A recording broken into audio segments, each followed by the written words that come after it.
And you're like, well, not a lot of my questions are unanswered, but at least I figured out the fly thing. The fly thing makes sense. Yeah. Yeah. THC and their, not THC, whatever that LC, whatever the company that made all those tie-in games. Yeah. I know what you're talking about. It's not THC. Not THC. You know what else is THC? What's that? Hey there, everybody. Welcome back to Pixel It. My name is Kevin. With me, as always, is Phil. And on today's show, we are finishing up the Infernal City of the place in Elder Scrolls. Oh, it's a floating city powered by ghost farts. Actually.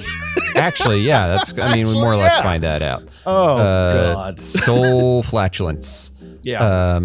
Is how it's, and this book, be forewarned, not going to have a satisfying ending. Clearly leads into a part 2. Are we going to read that part 2? I don't know. Part 1 wasn't very good, so we'll see. But I actually own the paperback of part 2 just because I saw it at a used bookstore for like 50 cents, and I was like, so yeah, we'll probably read it, but we won't be happy about it. God damn it, we won't be happy about it. Books that are under $1 are catnip to Phil. I mean, it's hard to say no. It's hard to say no. You're giving a home to a good boy. The good boys in my life are mostly books. Books, yeah. So yeah. We're actually going to be. I thought originally this area here was going to be. For those of you just listening, I'm in my new house in the basement in the Hobbit hole we're making, and originally this was going to be the library. But Emily wants to make this the entertainment room, sure, and that kind of thing, and make the little living room upstairs into that. So we're going to be into a library, shelves and shit. Yeah, it's going to be cool. This is not a good book. It's hard to say. I hate to spoil the ending, but this is not a good book. Yeah. Yeah. Every theory I've come up with, I'm now fully convinced I am correct on. Sure. And we'll get to it, but there's a way that you can have a a cliffhanger ending, and it still be a satisfying story. 100%. Which this did not do. This is not that. This is not that. Yeah. Before we dive too far into the book, I just want to say there's a wonderful website.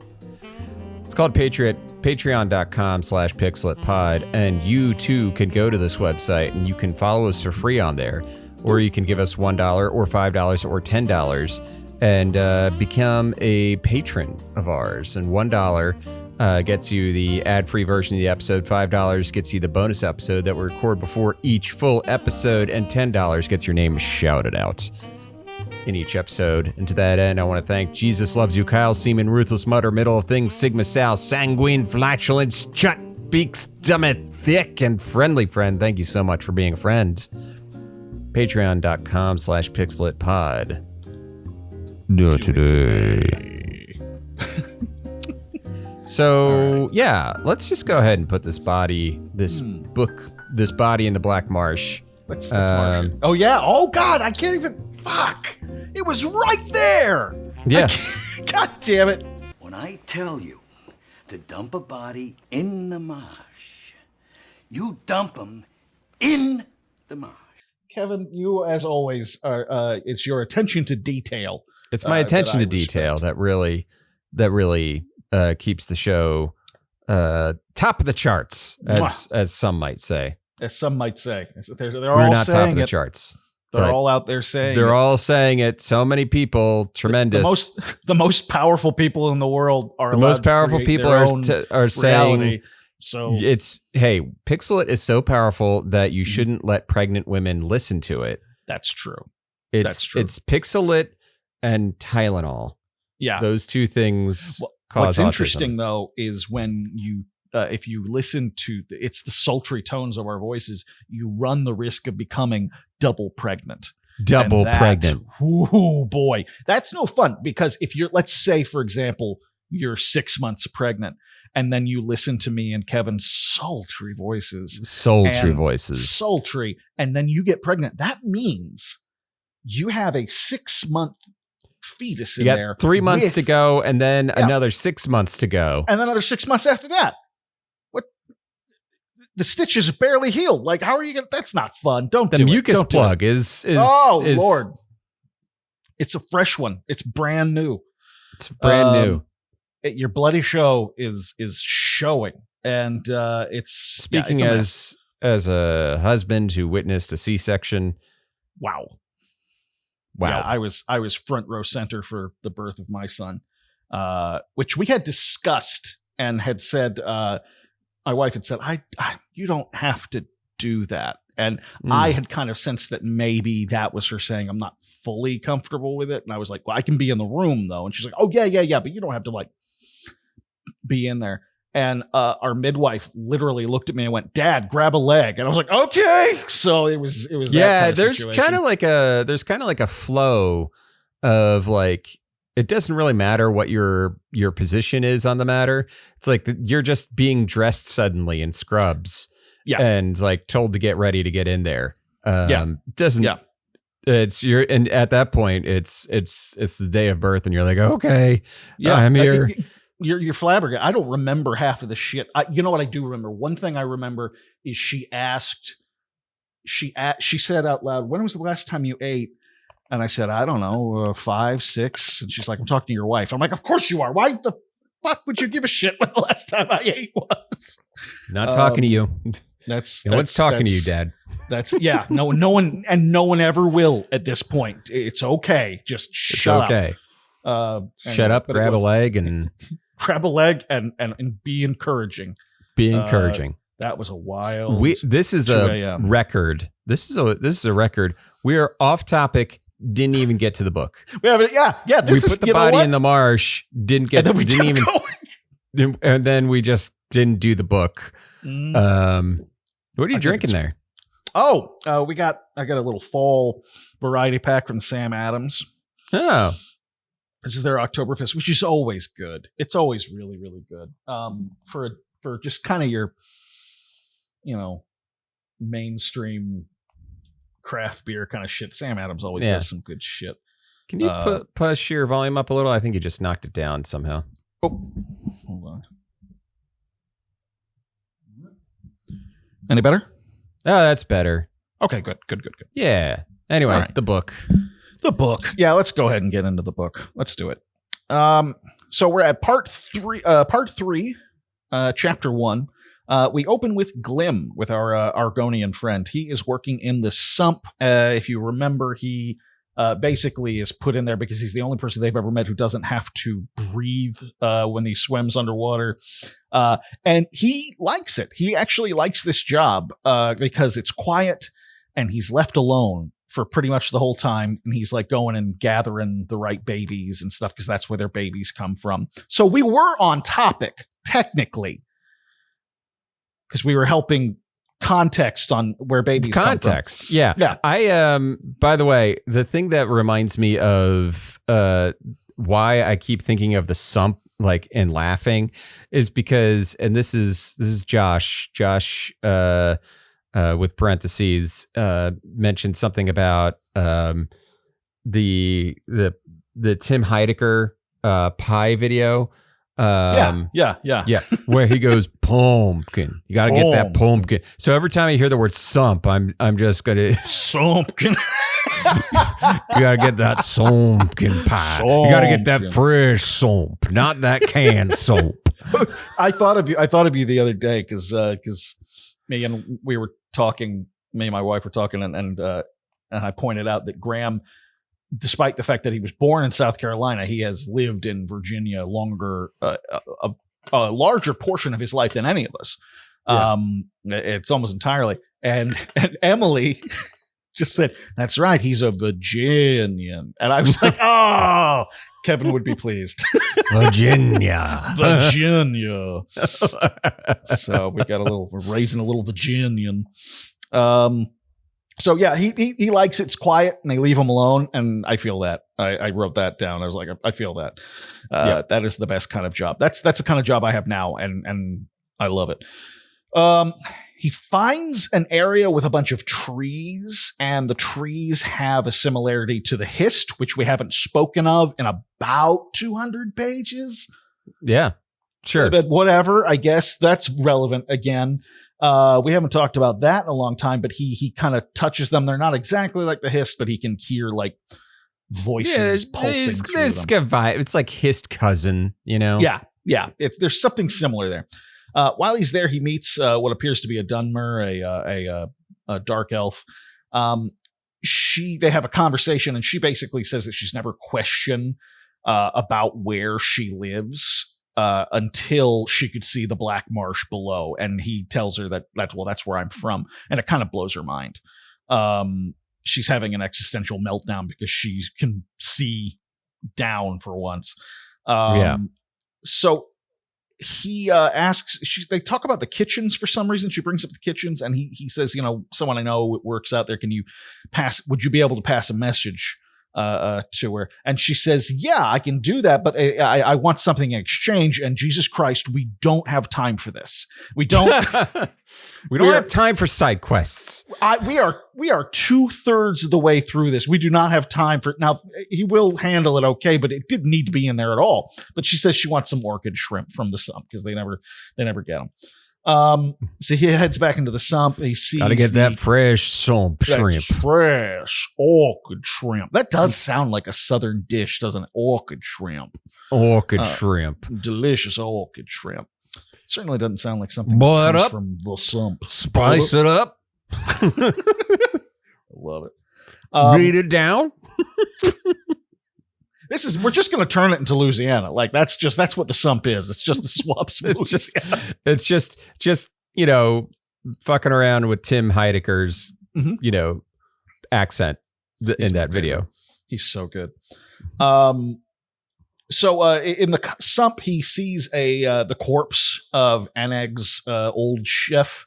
I think it was Keen, and he finds Aneg's locket. And so he pockets that, and he gets back and basically gets into an argument with management. He's taking too long. He's valuable, but there's also the impression you get that his boss kind of wants to put him in his place. That kind of thing. Yeah. So he gets an argument with management, whatever.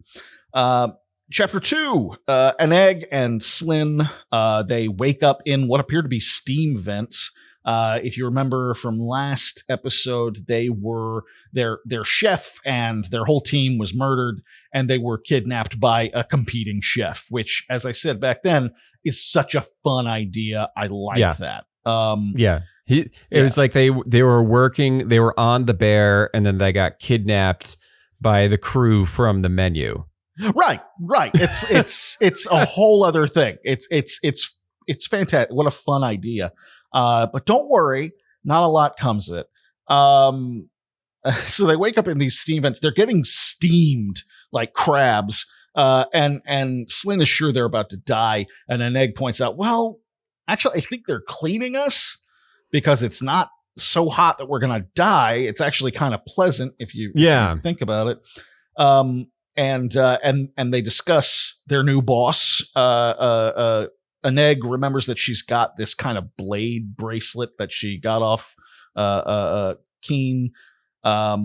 And that's going to be a thing that comes up, I guess. She wonders how to use it because it's this bracelet that's kind of a gummy sort of thing. And Keen was able to make a blade shoot out of it. And there's no clear way for Aneg to be able to do that. While they're discussing all this, suddenly the vents go from like hot to like ice cold. They get blasted with cold air for a while, and then back again. And so it's like going hot, cold, hot, cold. They try to leave, and they're forced back into it by a little frog creature. Who I wanted to learn more about. I wanted to learn more about the frog creature. He looked cool. He sounded like a humanoid, like poison dart frog, and I'm all about that. That sounds great.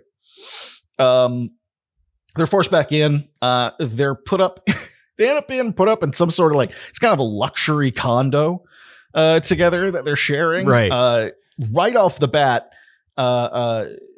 you realize the chef that picked them up is like high end shit. This is a way better quality, and it's being reflected in. He is their literally living Ray situation. Fiennes in the menu. Yes, that's what I thought of too. I gotta watch that movie again. That movie's so fucking good. So, and that's when she realizes for the first time that her amulet is missing. And this is where I wrote in my notes, this feels like first act stuff. Yeah. This feels like stuff like that's going to get set up early on, and feels like we've just been in a long first act. Right. And that's how it's going to feel right up until the last 15% of this book, if I'm being generous, which I always am. So they're getting primped and preened. Very generous. Yes, that's he's a very generous reader and lover. And lover. Never forget it. Ladies. Ladies. Yeah, I just want you to know you'll never get to find out for yourself. Wouldn't you like to know? So they're getting primped and preens, like they're getting they were being steamed to clean them. They're convinced that they are like contaminated as shit, and they're getting steamed and frozen for like 22 hours or something like that. And now they're getting their hair's getting done. They're getting oiled up, like they're really getting, put through the spa treatment. And that's where they start to see where they are, and an egg is like shocked at how beautiful it is where they are, because all an egg has ever known is like the underbelly of this world, and where they are is actually quite beautiful. So this is where they meet Toll again for the second time. Toll, is this where an egg gets dressed in like a dress, and there's like mention how the dress is like clinging to her curves or something like that? She's uncomfortable with how it's clinging to her curves, and she breasts boobily. She breasted boobily for a second. Didn't think we would get there, but we got there. We got there. I will say, for the character that we have been presented with as an egg, I kind of I understand the idea that she might be uncomfortable with wearing a dress, because she's been very tomboyish and stuff. Yeah, that and we'll get to it. But like, it's the shit later on that I'm like, this doesn't make any sense. Right. So they're talking with Toll, who is the chef there who kidnapped them. And he is kind of a dandy, kind of a very foppy Marquis de Sade almost kind of a character, very libertine. So they have a discussion of home and emotions and shit. Like they're having, he's very curious about an egg, and he's fascinated at how gestation works. Because down in, in Umbriel, everyone is, born of the sump. And the idea, like she says, like, well, she's like, well, my father. And he goes, that's great. What is that? She's like, what's a father? Well, what's a mother? Right. He doesn't know any of that's wild. He's like condescending. This book is one long treatise on would you love me if I was a worm? Because that's everybody in on this city is a worm. Everybody kind of in many just ways in weird human shape. I think but yeah, an egg is like, it's, you do the sex, and he's like, oh yes, the copulating. We do that for entertainment. Yeah. That's all it means to them. They're like, oh yeah, we do that for fun. We don't have no idea it had anything real to do Demolition with Man vibes here. Yes, absolutely. It's like, doesn't know what the seashells are for. Yeah. It's definitely, it's very that. My favorite thing that he says to her is, she says, my mom, I was inside my mom, and then I came out of my mom. And he goes, wow, that's great. So how did you kill her when you came out? Like, how was that? How long did she's like, well, she didn't die. And he's like, that's fucking mental. Okay. I like you. You are my new pet. He's very charmed by her. He points out to her that he claims that if she ever leaves Umbriel, that she's going to die. It's the same as the rest of them. That he'll die if he leaves Umbriel. Anybody who's from Umbriel will, he doesn't say die exactly, but just like demolecularize, Right. And he says, yeah, that'll happen to you too. And she says, well, I'm not from here. And he goes, not yet. Not yet. So that pin is put in. Chapter 3, we get Etribus and Sul. They are being accosted by a bunch of cops. Bunch of caps. Yeah.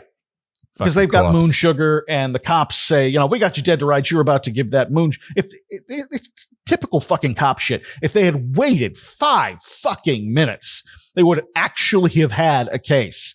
Right. But as Etribus points out, you have no case. We didn't do anything. For all you know, we're just hanging out with these Khajiit, and then before the head guard can tell him to stop resisting, Etribus uses his royal dick swinging to get them out of this jam. He's like, look at my face. Who do you think I am? Who do you think? And the cop is finally like, fine. Oh shit. I recognize you. It dawns on him. And so the Khajiit are very grateful, and they basically swear, a life, whatever Chewbacca gave to Han Solo. They're just every fuzzy Life creature debt. every fuzzy creature in genre fiction swears life debts. That's what they do. Yeah. So they're part of his crew now. You have gained several hundred followers. So Sul admits that he's after somebody named Vohan. He tells them that he basically tells them in Vivek City there was a moon. The moon was going to crash into the city, and they created an invention that would keep the moon in place. And that device exploded because of Vohan, and created a volcanic eruption that killed his family. So that we get a little, which he's told us about 50% of that. Now we get a little more of the story. He says that he is currently after a sword. This sword is going to be the thing that could, bring this guy to his knees. We get a lot of Daedric lore here, which might honestly on its own be really cool if I wasn't rapidly losing interest and just wanting to. It's I like this kind of lore, but at this point I'm like, just move it along. Yeah, move it along. So there's some interesting stuff in there. I will admit it involves a lot of the Daedric princes that you may have encountered in any number of the Elder Scrolls games. That's worth a look if you're interested in that kind of thing. Chapter 4, we cut back to Toll, who is doting on an egg quite a bit.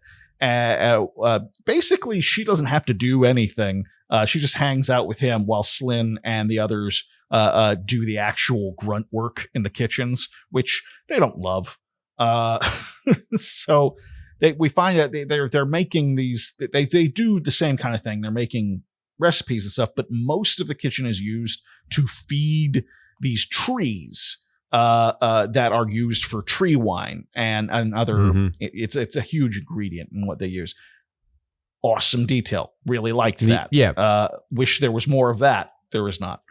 Now, while she's there, she's going through the ingredients, and she finds a jar of a potion called Ichor of Winged Twilight, and she realizes this is what she needs. This is the potion that she needs to be able to get off this island.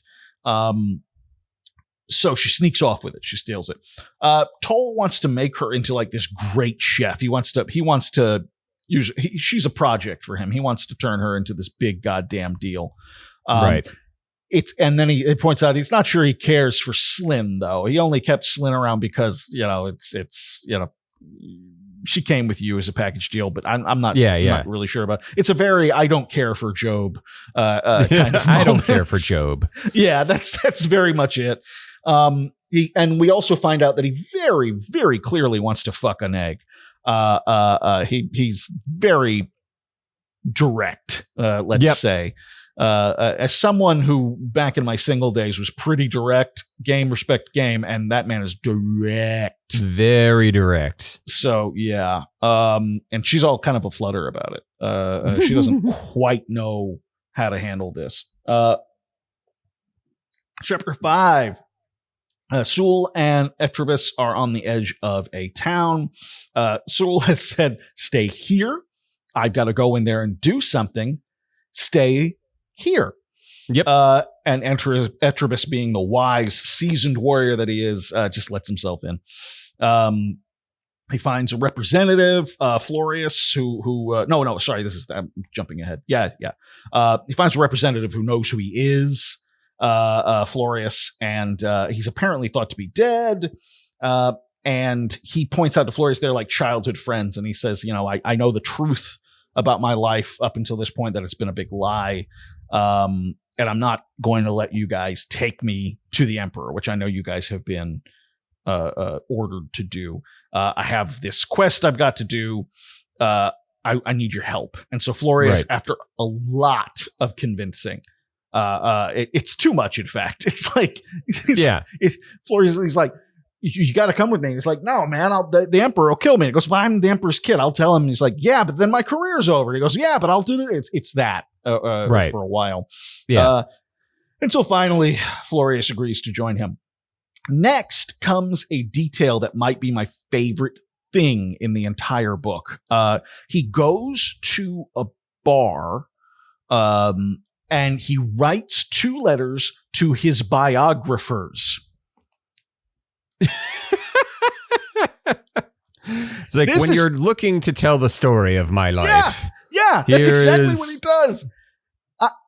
This is never spoken of again. I love this detail. It's something you don't hear about a lot in fiction, when somebody is this piece of royalty or fame or something like that. And he's like, well, I like these 2 biographers. They've got, they do a good job. So I'm going to give them the skinny.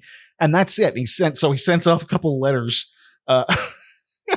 While he's in the bar, the place gets attacked by a bunch of masked men.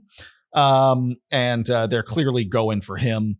And the Khajiit come in and save his ass, which he's surprised, because he thought the Khajiit were going to leave, because he had said, you guys do not need to do this. And they went, but they swore the blood oath. Yeah. And they started like packing up. And so he assumed that meant, okay, good, they're leaving. But they stuck around.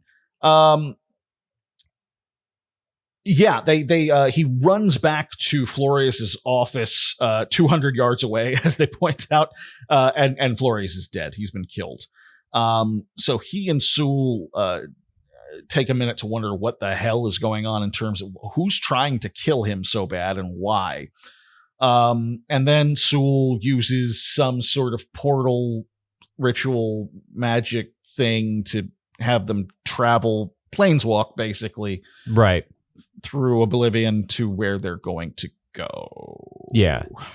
So, okay. It's great. It's good stuff. It's great. It's good stuff.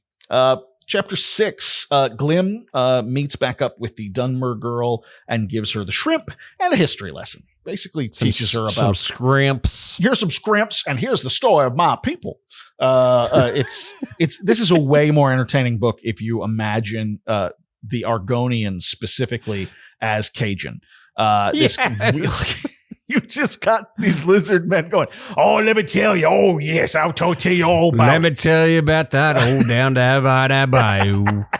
They would be alligator people. That would be fun. I'd play the shit out of a Cajun alligator person in a D&D game. That would be fun. If anyone needs a cleric, would you say? Or ooh, that could be fun. I think barbarian's too obvious, right? Like, too obvious. Too obvious. Druid's too obvious. I think cleric could be fun. I got that healing word. I'm gonna touch the Lord Jesus Christ. I'm gonna touch you, and I'm gonna put my healing touch on you. My healing hands, lay some healing, and speak the healing word. Lordy. Like, also got that necrotic touch. I got that necrotic touch in my claw. And I got that too. So don't piss me off. No, sir. No, sir. Don't do that. So he gives her a history lesson of his people, and she tells him about. Oh, she's like, oh, by the way, your girlfriend and Egg. I got to talk to her, and she knows where she is. Your girlfriend. your girlfriend. That's the thing. The whole thing is like, yes, they're childhood friends. Come on. Like they're totally come on. So Glim returns to work to find. Oh, by the way, he kisses the Dunmer Yes. girl on the cheek, and she's like, "Why would you do that? Are we going to copulate now?" And he's like, "No, it was just to thank you." Just to thank you. Some people do, And he she's literally like- goes. And she's like, "Would you want to?" And he's like, "I gotta go." Yeah, that's literally it. He's like, I should probably go. And she goes, well, she says, could we? Could we? Which is the question all the readers are asking, by the way. Yeah. They're like, I don't know how the reproduction of a Argonian goes, although I guess they are eggs, so they could probably. And there's an entire series of books in called The Lusty Argonian Maid.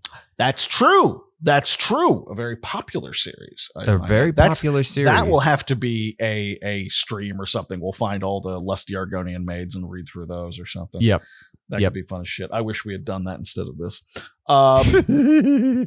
So he comes back to work. He goes back to the other people who have been dealing with the vapors and stuff, and he finds that just by standing up to the boss, that he's basically sowed the seeds of a union.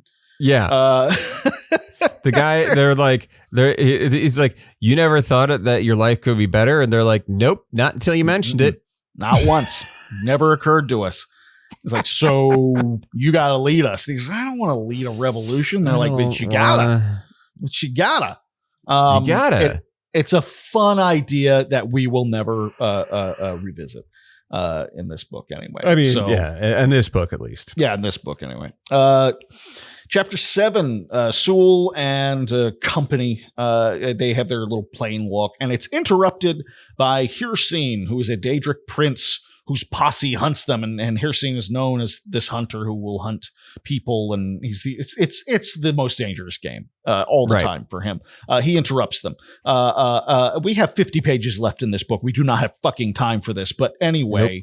Nope. They avoid a stampede, and then there's Hirsine, and oh geez, they're running, and the Khajiit sacrifice themselves to buy them some time, and then they run through the portal, and it's that scene. The Khajiit sacrifice themselves, and boy, that's what they wanted to do. They really liked this guy. Yep, Khajiit are all dead. Great. Cool. Chapter 8. Aneg is basically a Michelin star chef now. She's like trying to, because the person that they serve like really wants weird eclectic stuff. So she's like trying to come up with the weirdest shit possible, which seems, redundant, where they are. She gets a message from Glim and her locket. He has hidden it in like a bucket full of, crabs and shit like that, and whatever seafood, I guess, that they eat down there. Yeah. And so she's got her locket back, and she knows that Glim is okay, and that she can contact him. While she's thinking about all this, Slyn poisons her. Basically, does the old taste this. How does this taste?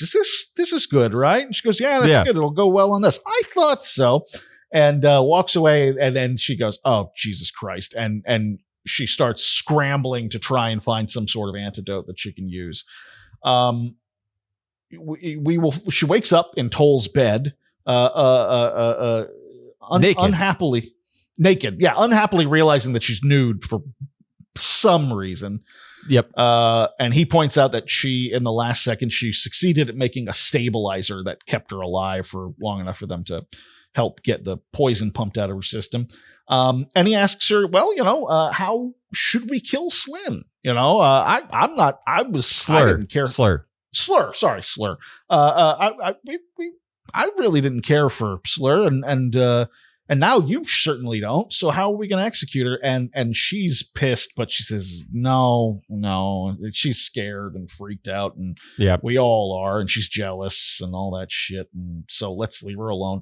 And Toll says, well, she's still going to be your assistant, so that might be awkward. And she goes, I know, it's fine. And so they bring in Slur, and he says, look, and he actually really respects her.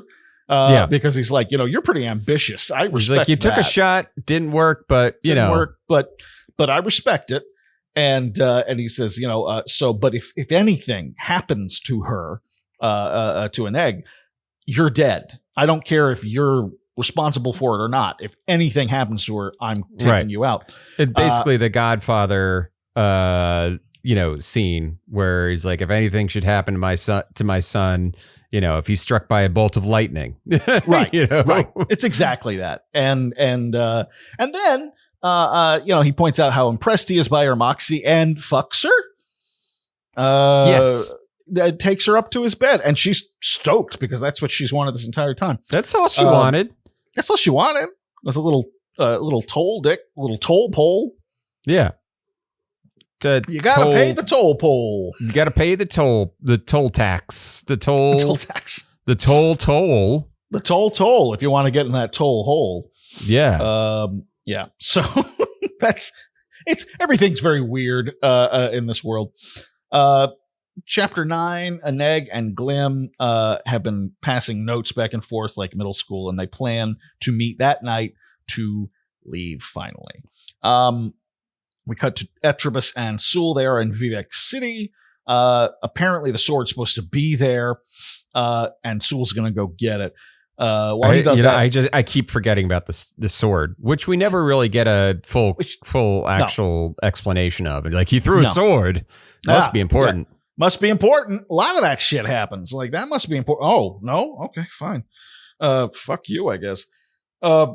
Excuse me. So it's there. Sewell's going to go get it. And he's like, Etribus, he's like, you're going to stay here this time. Yeah. Stay here. So Etribus, he gets a coup alarm. And it's Aneg because she has her locket again. And Aneg basically gets him up to speed on everything that's happening. And for some reason, he's crushing. He's like sweet on her by the end. He's like, oh, I had no idea how much I missed her. My goodness gracious, I've grown accustomed to her face. Yeah. She almost makes the day begin. This is where I start going, why? Why is everyone so lusty for an egg? Like, she's an interesting. I will give it. Yeah. I mean, yes, it's the natural progression of this, because it starts out as a joke and then you start really going, her? Because this is the second guy who's like crazy lusting after her within the space of like 50 pages.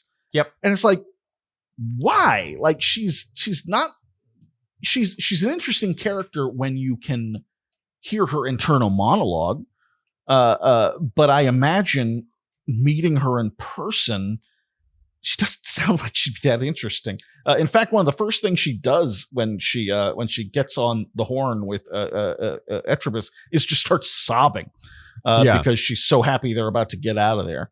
Right. Which, that's not a judgment call, but still, it's like she's not cool or aloof or sexy or anything like that. She's just an egg. She's just an egg. Just an egg. So whatever. Everyone wants a piece of an egg. Everyone wants a bite of that egg. Everybody wants that egg. Everyone wants that egg. Soft boiled, hard boiled. Yeah. Soft in the middle, hard on the outside. Hard on the outside. Yeah. Over easy. Is there any other over? Sunny side up. You know what I mean? Yeah. Oh yeah. I'm right there with you. So Sewell finds an excavation place where the sword is supposed to be. It should be there. It is not there. He ghost talks with his wife, which is a Dunmer thing. I'd forgotten this. The Dunmer have this kind of ancestor worship kind of thing, which they can get in contact with people. Over the course of this conversation, she's telling him, like, somebody took it. And it's heavily suggested that the sword is either in like Skyrim or Solstheim or something like that. It's gone because the person who stole it had a Draugr on a ring, which Draugr are excellent bad guys and everything like that. I like them. But how do you suppose that design is on a ring? Yeah. Like the face of one, or right? Like, is it just a face of a is it the whole thing? It's a weird thing to say. Yeah. Because they don't see, I need like, more the rings. description. Right. I need more than that. I need more information. Because if they said, like, it's in the shape of a Draugr, like wrapped around your finger, okay, sure, fine. Sure, no, whatever. It says it has an image of a Draugr on it, and it was this little thing that really stopped me in my tracks, which is frustrating when you're trying to tear through a book. So anyway, it suggested that the sword is somewhere up the north. And while he's doing this, Etrubus finally sees they weren't expecting Umbriel to show up at this point, but there it is. The island starts. The floating island is coming out of the clouds. Here it comes. Yeah, here it comes, and things start crawling out of the sea. And so he and Sewell have to rush back to where the portal that they came out of was, and they're going to have to rush through all these monsters to get to it. This is where I had forgotten why, except for Sewell's motivation, I'd forgotten why this floating island was such a bad thing. Right. Everyone hates it and wants it gone. And I had completely forgotten why, because we are not, because it, and then I remember, oh, right. We're given that one moment where we're shown that the souls are stolen and it creates zombies and all that shit like that. And that's a good reason. Yeah. But it's like in the first 50 pages and we don't see it do anything of the sort until now. Yeah. It's not a constant looming threat so much so even the Emperor is like, we'll get to it. Right. So it's not exactly, it's the Death Star. It ain't. And they're trying to tell you that it is, but they don't show you. Right. And this is only the second time in the entire book that we're reminded of the awesome power of this battle station. It sucks the souls out of people. Right. I had completely forgotten about that, which is not good. Chapter 10, Colin. You remember Colin, Kevin? Yeah, he's back. I like Colin. He's back. He follows a woman who he thinks is going to be a lead for the Etrubus case, and then he's done. That's the end of his part. He was my favorite character. Boy, howdy, have they given him a lot to do. So we cut to Aneg and Slur, and they have a moment. She's like, "You're gonna kill me, right?" Like, because I thought maybe you spared me so you could do it yourself. And she goes, "No, I don't want to fucking kill you." But then she starts to get really angry, and she's like, "Maybe I do want to fucking kill her." And that's when the knife from the little knife bracelet, that's when it shoots out. And she realizes that you have to actually want to kill somebody. You have to have killing intent to draw it. Right. And that's what's happened. So she's like, I don't want to do this. I don't want to do this. So she's like literally trying to do like dragon breaths and like breathing in and out, like to in through the nose, out through the mouth to like calm herself down so she doesn't kill this woman. And she said, just leave me be. She goes, unless we have to work directly on something, just leave me alone. I don't want to talk to you. Because otherwise I might kill you. Aneg has, in this moment, she's about to go find Glim and they're about to leave. And she has what I can only describe as her Breaking Bad season finale moment. She's like walking around the kitchen kind of and like tapping things and God, I did good, didn't I? Yeah, I cooked that meth. Right. It's that moment. It's like she's like, a lot of memories made here. A lot of memories. It's weird. So she meets Glenn and they take their potions and they fly off the island. Hooray. Hooray. Hooray. We cut to Etrubus and Sewell. They are being attacked by this legion of walking dead. They're both taken down, and as they're expecting to be, eaten alive or something like that, instead they are lifted up and they're teleported somewhere. Colin. Oh, good. Colin's here. I'm sure they'll give him something fun to do. He's listening in on a couple of people who are working in the underground. He's He's got some hints that maybe they have something to do with like the people who want people to think that Atropos is dead and maybe still actually want him to be dead. The people who like kicked off the whole thing with getting like kidnapping Atropos. Right. That plot is still being kind of resolved, even Still though going on. Atropos himself is no longer in that plot. He left that plot, and now we have Colin investigating it. To what end, we'll find out, I guess, later in another book. Next year. Next year. And then there's something fucking weird, like this horrible screeching presence that's like filling his head and driving him mad exists, and he starts to realize that something crazy just showed up. There's something crazy in the house. Something crazy in the house, and it's never clear to me. Sewell and Atropos find themselves back in Umbriel. They are now in Umbriel, and they are with Wuhan or Bohan or whatever it is. We get so much explanation and exposition as to their background and their beef, and I'm going to be honest, I really tuned out here. It's kind of like the Daedric Prince shit. Like it's like there's a lot of interesting stuff in here on its own.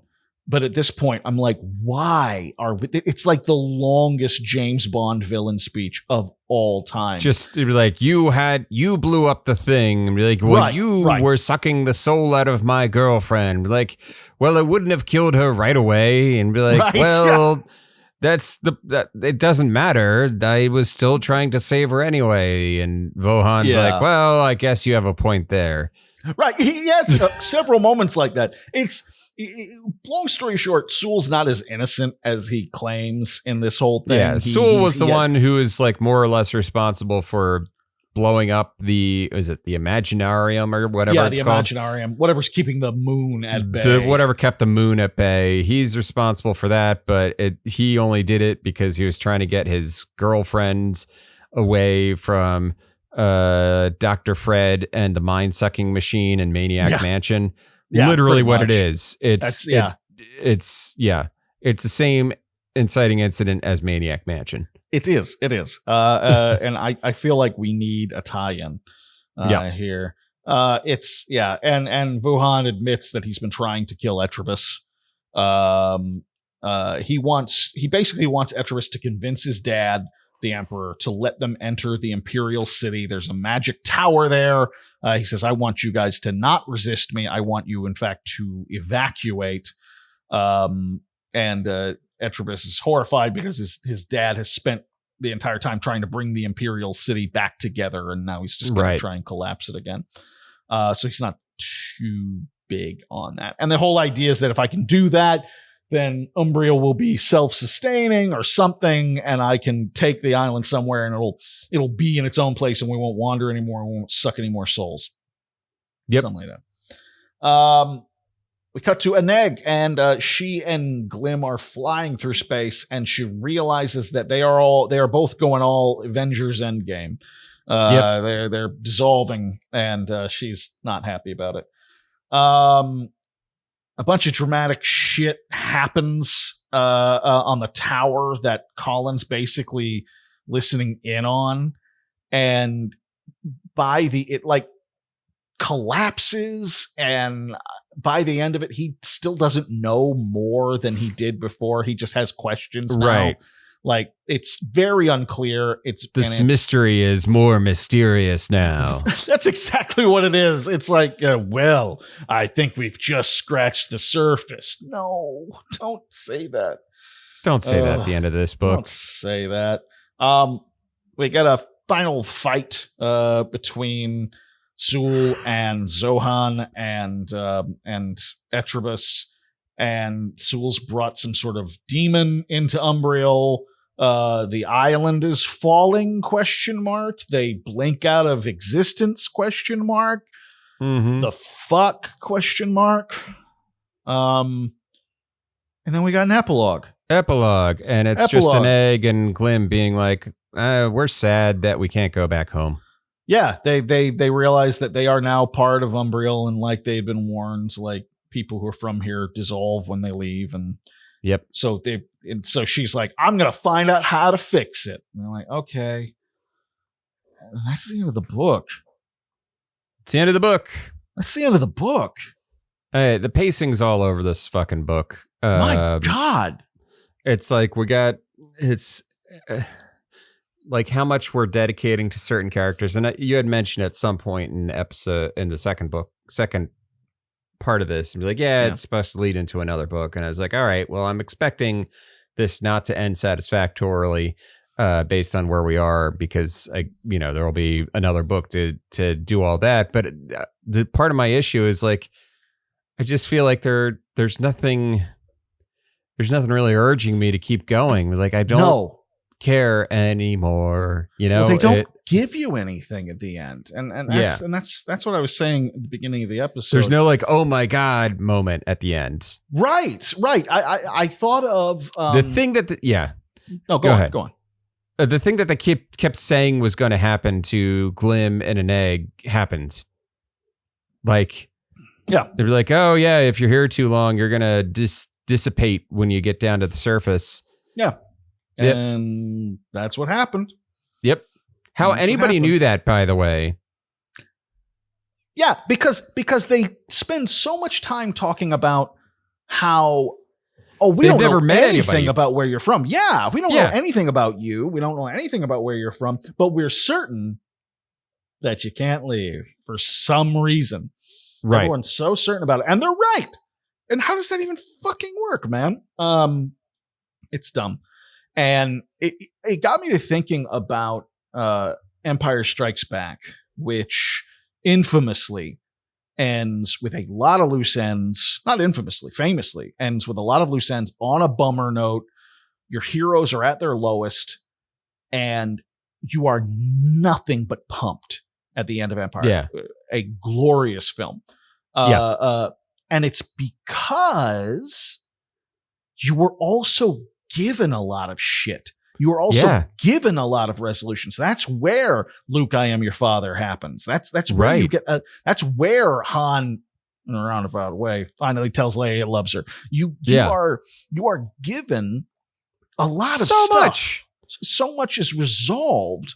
And the same as, honestly, the same as A New Hope. It's the same kind of thing. You've got questions, but you still got your medal ceremony at the end. You still got, you've got all kinds of stuff. There's still reason to celebrate, and there's nothing like that here. Nothing is resolved here. Yeah. Not even. They don't. There's got to be some carrot here, something to reward you by the end of it. But it's like, no one gets what they want. Nothing good is happening. Or if not, it's not even nothing good is happening. It's just nothing's happening.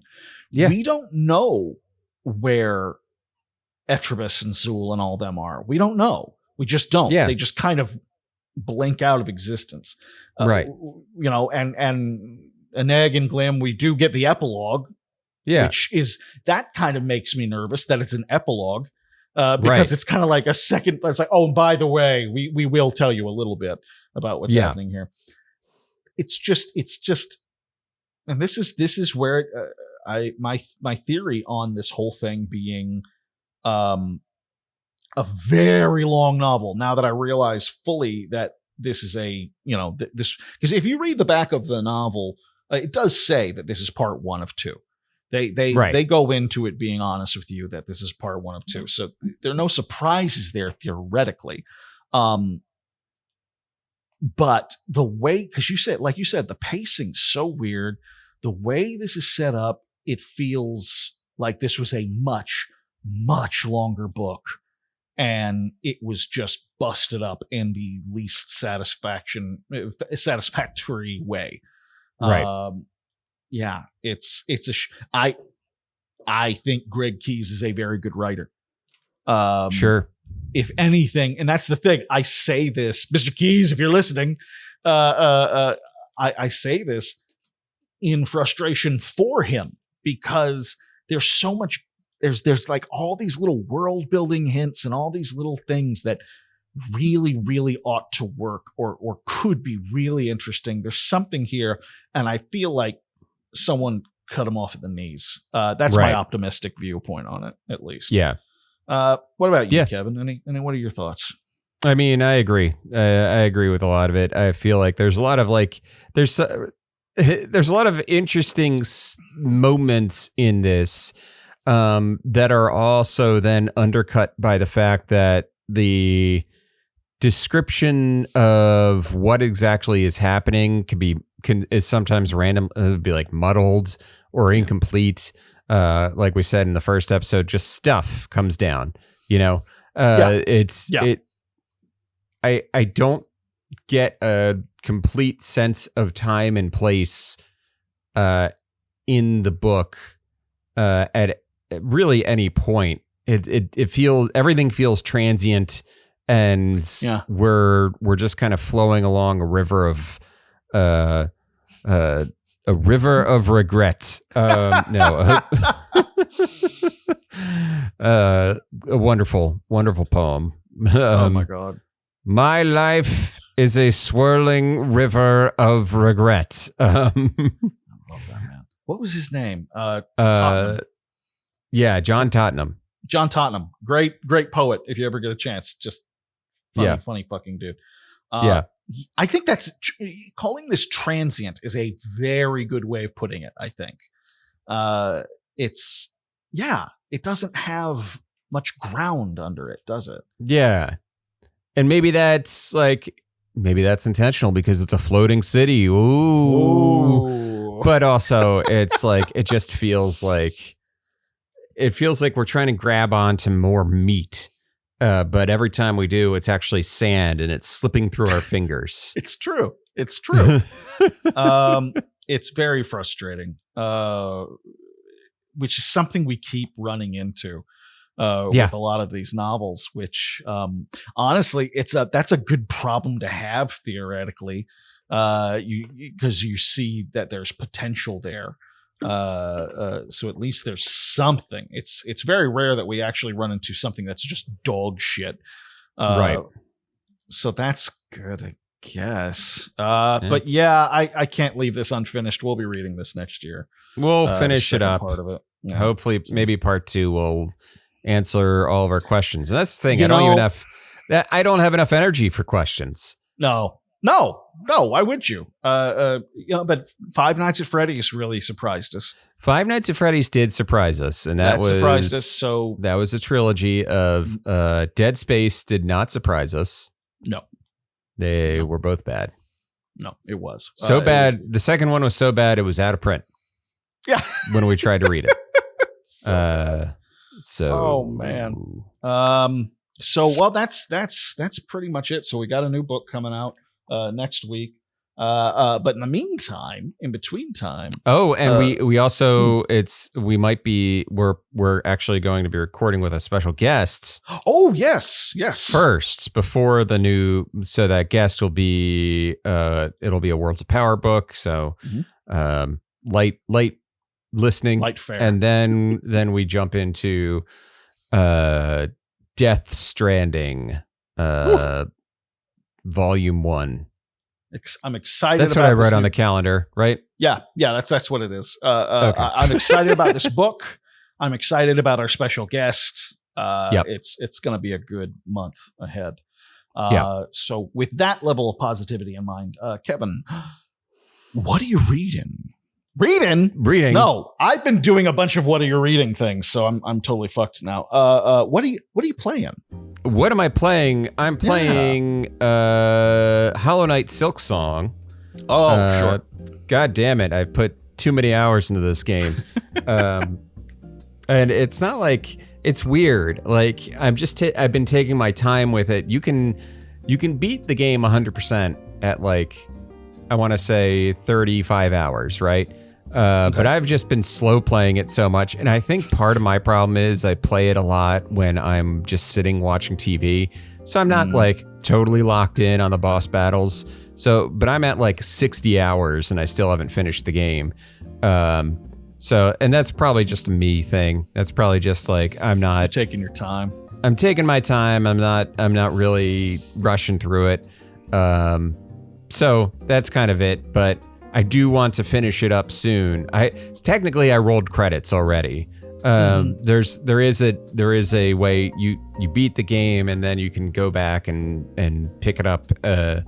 You open up the save file again and you have like an act 3 that you can play through, which basically is turns the game on its head, where you have a lot of rough, tougher enemies and all that stuff. But so that's where I'm at right now. I would like to finish it soon, only because the next thing up is Silent Hill F. Yes. Yeah. I'm really excited for this. Sputnik just posted a meme. It's the Vince McMahon meme. The Vince McMahon one, yeah. It says new Silent Hill, and he's doing the face, and then it says legitimately scary, and he's doing the face, and then the combat sucks, and he's doing the face, and then IGN gave it a 7 out of 10. 7 out of 10. His eyes are laser beams. Yeah, I'm looking forward to it. That looks like it'll be. I think it'll be interesting, to say the very least. It'll be interesting. Yeah, I'm really excited about it. I have it it's pre-installed. I'm ready to go on it. Nice. So when does it release again? For everybody, it releases on the 25th. For if you paid the extra $10 for digital deluxe, it releases tonight at midnight. Ah, gotcha.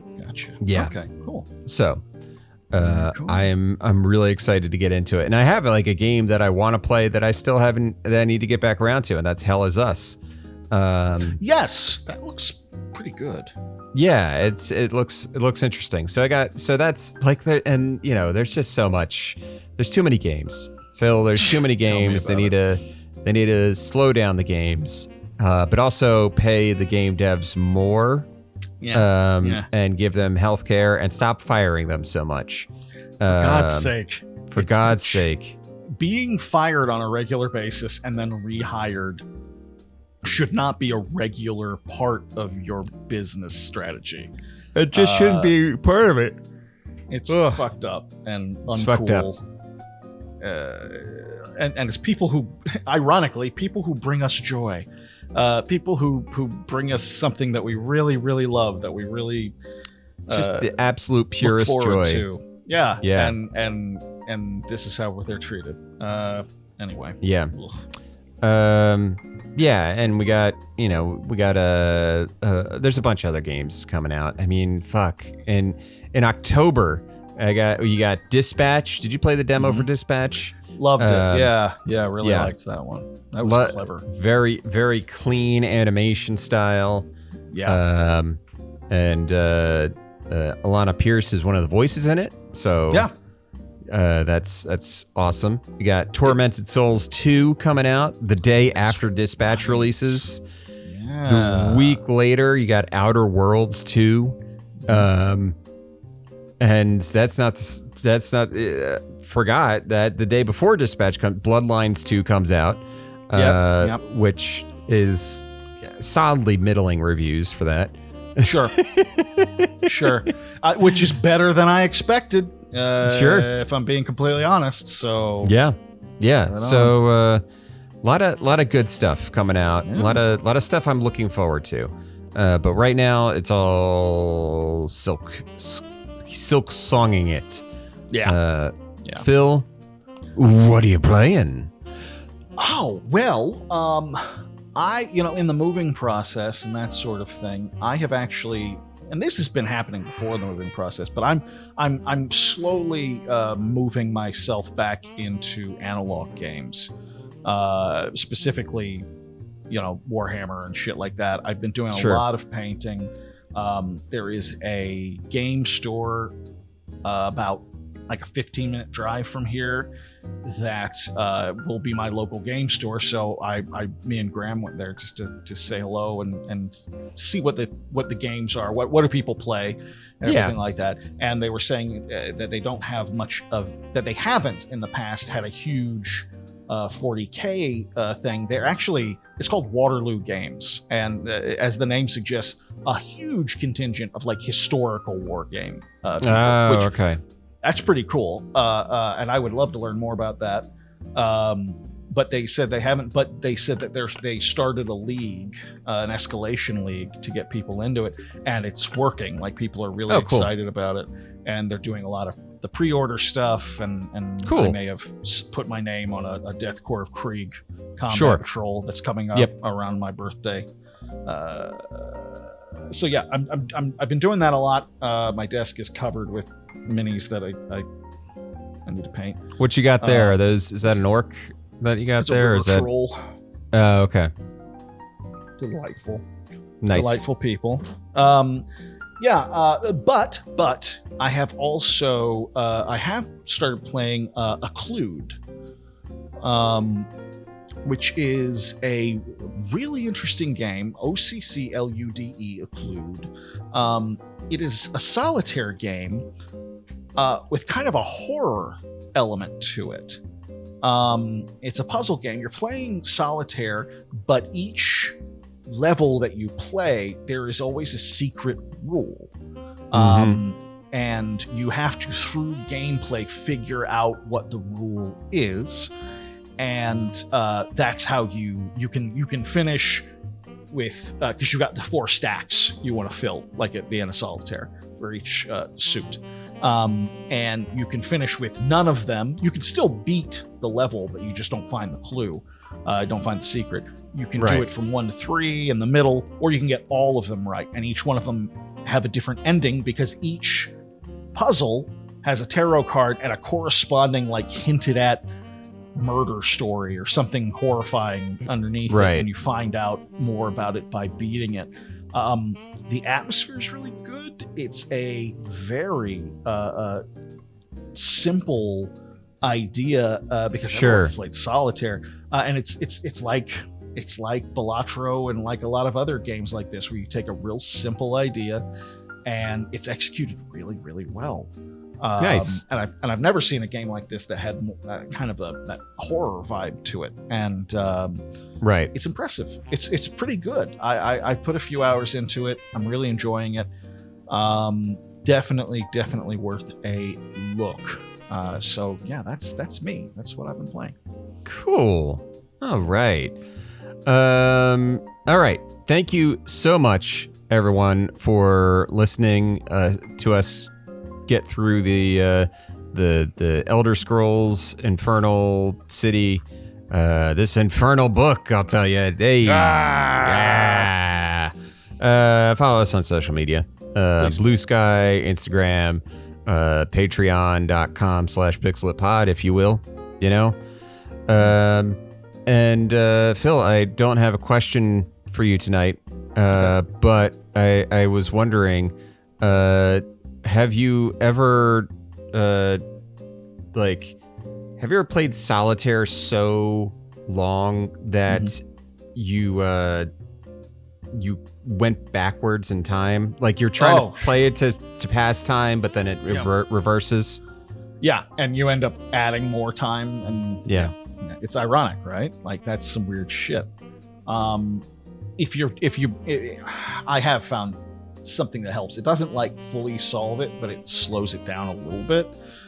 So instead of going like 2 times fast into the past, you're only going like 1.5. It's not perfect, but it helps.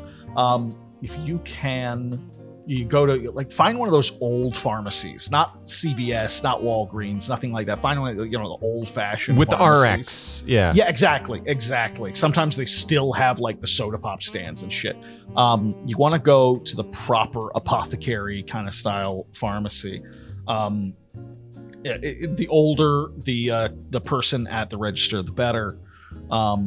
And it's real simple. You head into the back, past the contraceptives, past the hemorrhoid cream, past the Tums, and you go. And at the very, very back, you're going to find a shelf, and it's filled with eyedroppers. Okay, and if you look closely and you read the ingredients, it will say one ingredient, and the eyedropper is full of heroin.